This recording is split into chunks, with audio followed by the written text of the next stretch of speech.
Histórias de monstros gigantes existem desde a época da mitologia grega, e não faltam filmes de mais diversos países sobre o tema. Mas que tal vermos uma obra cujo tema seja justamente a filmagem de um filme de monstros gigantes onde as coisas dão errado? Eu sou o Luiz do Monstros e Aventuras e vamos falar hoje do filme Megalania de 2021, que inclusive tem de graça atualmente no YouTube de forma oficial, galera.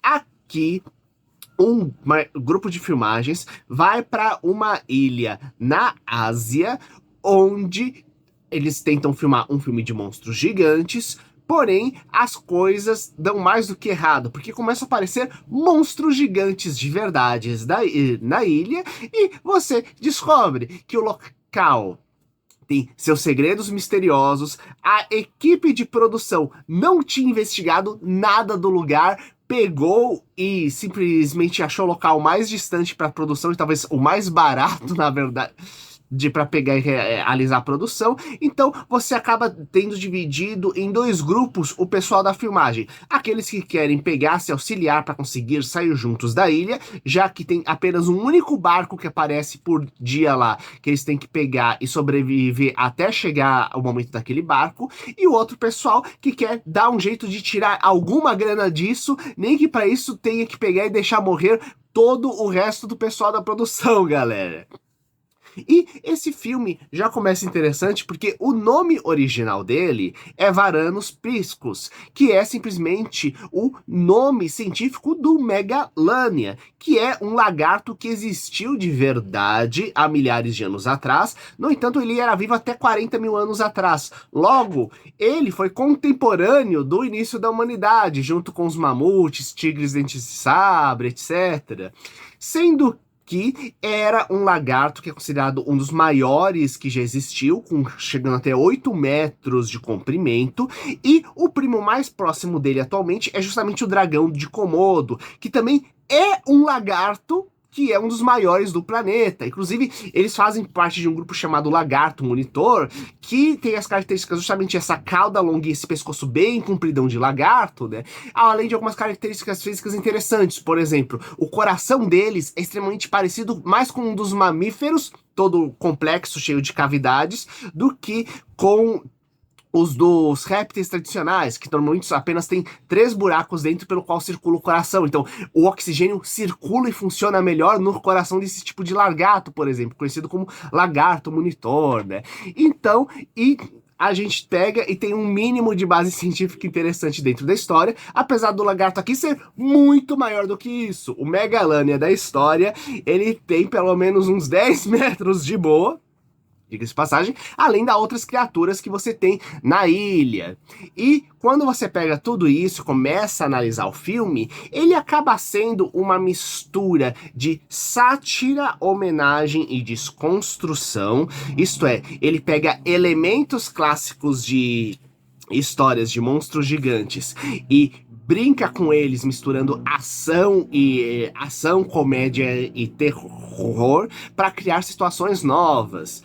Então, quando você pega a estrutura do filme, ele acaba lembrando muito assim, na estrutura, não no roteiro, o filme do King Kong, mesmo mais precisamente do primeiro King Kong, e que tem uns 4 remakes até hoje. Então a gente tem o pessoal que vai, lembrando que no filme do King Kong clássico a gente tem uma equipe de filmagem que vai até uma ilha para criar um grande filme, obra. Para isso vai num local desconhecido, onde descobre uma civilização perdida lá no meio, que faz uns rituais periódicos para que o grande deus Kong proteja eles contra os outros monstros e criaturas da ilha. E aqui não é tão diferente não, porque eles chegam, como eu disse, o que acontece? Aqui a gente tem equipe também de filmagem que acaba descobrindo isso, só que a coisa é mais acentuada ainda, porque a falta de estudo ambiental da ilha, e mesmo estudo básico da estrutura de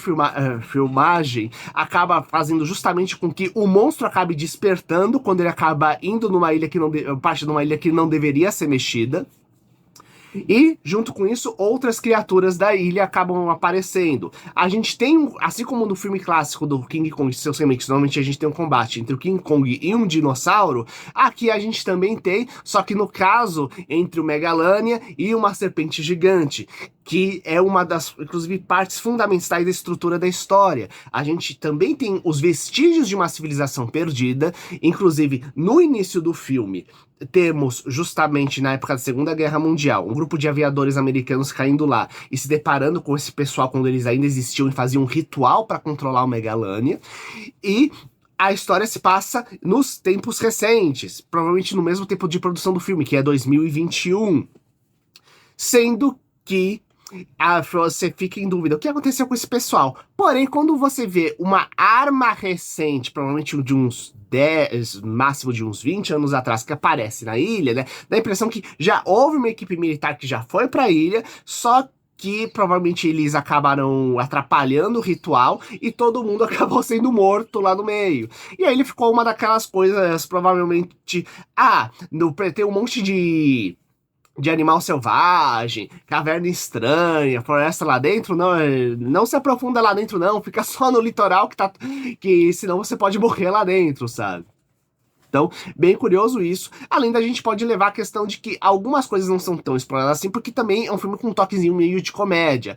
Tanto que você começa a rir bastante quando você começa a pensar, ué, mas como eles interpretaram, se não tem nenhum historiador, arqueólogo, especialista lá no meio, as ilustrações que uma civilização estranha, completamente diferente deles, fez na ilha de como eles faziam o ritual para conseguir controlar um monstro gigante, né?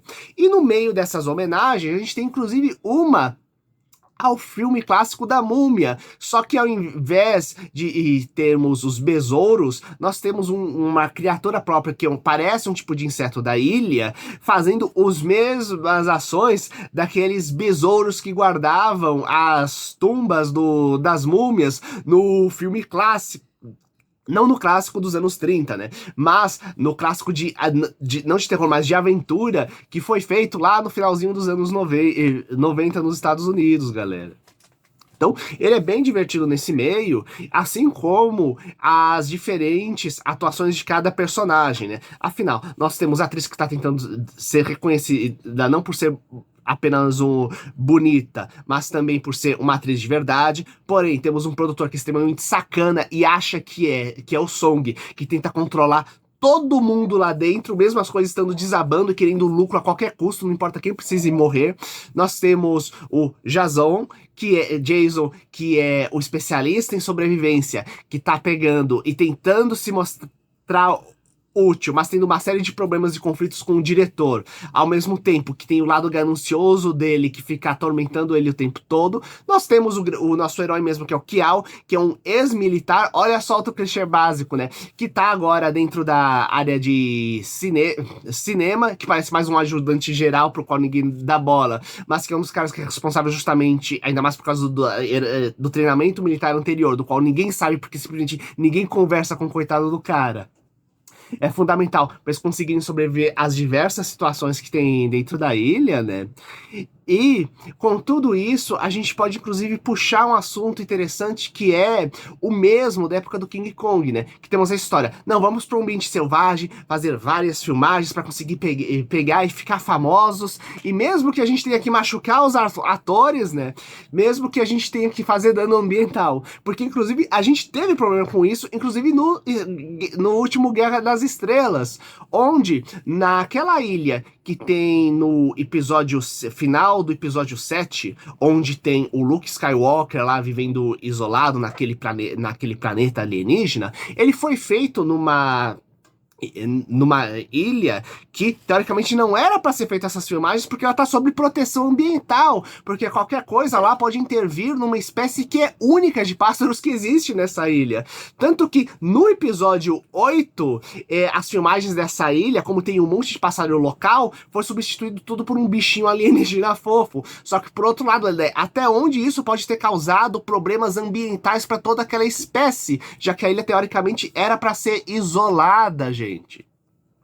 E como eu disse, né, além dessa questão dos atores, que estamos vendo muito hoje em dia, temos tanto problema de saúde mental, só que toda essa questão em torno do entretenimento, a gente pode aprofundar ainda para um outro tema, porque é o seguinte, estamos tendo tudo feito em cima do lucro, num ambiente de coisa selvagem, certo? Então, se percebemos o primeiro King Kong e muitos filmes de monstros a partir disso, é justamente a pessoa pegando, indo com aquela coisa gananciosa, usando para pegar e usar o bicho unicamente como entretenimento e vendo os recursos naturais como única forma de fazer um grande show para chamar a atenção das pessoas e ganhar dinheiro em cima disso.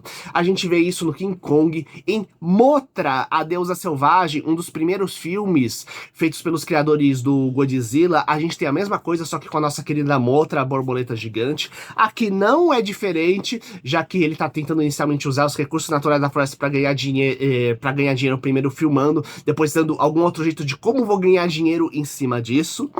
E faz com que a gente pense sobre o uso dos animais no entretenimento, e que parece ser até uma besteira, só que essa ideia de você pegar animais gigantescos para entretenimento, mesmo que isso custe a saúde, a qualidade de vida deles e das pessoas ao redor, ela existe desde o problema que teve no século XIX com um elefante chamado Jumbo. Já ouviu falar? Não, porque talvez tenha ouvido falar mais do Dumbo, que é uma história infantil criada pela Disney para lucrar em cima justamente dessa história do século XIX. Só que essa história do século XIX não é bonitinha, é uma história trágica de como um elefante gigantesco, e por isso que ele pegava e tinha uma grande fama, pegava e foi extremamente maltratado para ganhar dinheiro em cima das pessoas, só que foi famoso circulando a Europa e os Estados Unidos, até ficar doente e faleceu, coitado. E essa questão dos animais para o mundo do entretenimento, mesmo com as restrições de circo que a gente tem, é ainda um problema, e não estou falando apenas de circos ilegais ou de alguns zoológicos cujas condições fogem do problema, ou mesmo das questões dos caçadores, que é complicada. Gente, quando eu adotei o meu cachorrinho, na época eu tinha salvado ele da rua e estava tentando achar um larzinho para ele. Porque, inclusive, ele tinha sinais de maus tratos do lar anterior, né? Então, não daria nem para dar para a família anterior dele, porque ele ia ser abandonado de novo ou maltratado ainda. Então, quando a gente entrou em contato com as ONGs, a gente descobriu que o que aconteceu? Que no começo da pandemia, um monte de gente pegou e adotou bichinho para ter em casa, porque ia ter que ficar em casa. Só que assim que acabou a pandemia, porque ia acabar em algum momento, seja em 6 meses, seja em quase 3 anos, simplesmente, eles começaram a devolver em massa ou abandonar por aí, lotando os abrigos. Então, aquilo que é um ser vivo, estavam tratando como se fosse apenas um brinquedo que estava usando enquanto não tivesse nada para fazer. Olha só que barbaridade, gente. Então, já pensaram nessa coisa de até onde, mesmo com essas questões ambientais que a gente está tendo por aí, até onde a gente tem os animais sendo vistos e usados muito mais como um entretenimento do que como seres vivos que eles merecem, até onde temos abusos relacionados com isso dentro desse processo, e tudo isso eu tô tirando de reflexão de um filmezinho simples que é utilizado para pegar, relaxar a cabeça, que acaba sendo mais uma homenagem a outros filmes do que outras coisas, mas que gera alguns pontos legais e importantes de reflexão. Então, para quem quiser assistir, ele tá disponível na Youku, que é um canal de YouTube de produções chinesas que tem tudo legendado de forma oficial em português lá dentro. Se tiver algumas coisas dubladas, por favor, avisem pra gente poder pegar e comentar um pouco. E fica a minha dica, tanto de filme quanto de reflexões para vocês fazerem em cima do tema. Até o próximo vídeo.